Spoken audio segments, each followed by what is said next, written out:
السلام عليكم ورحمة الله وبركاته. يوم الخميس 13 من شهر صفر عام 1447 الهجري. رضا الرب في رضا الوالد. عظم الله تعالى حق الوالد فجعل رضاه سبحانه وتعالى مرتبطا برضا الوالد. قال النبي صلى الله عليه وسلم: رضا الرب في رضا الوالد وسخط الرب في سخط الوالد. മാതാപിതാക്കളുടെ ഇഷ്ടം അള്ളാഹുവിൻ്റെ ഇഷ്ടം. മാതാപിതാക്കളുടെ പദവിയെ അള്ളാഹു ഏറെ മഹത്തരമാക്കിയിട്ടുണ്ട്.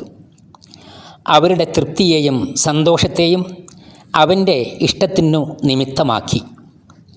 പ്രവാചകൻ തിരുമേനി സ്വല്ലല്ലാഹു അലൈഹി വസല്ലമ ഇങ്ങനെ അരുളി: അള്ളാഹുവിൻ്റെ ഇഷ്ടം മാതാപിതാക്കളുടെ ഇഷ്ടത്തിന് ഒപ്പമാണ്, അവൻ്റെ കോപമോ അവരുടെ കോപത്തിൻ്റെ കൂടെയും.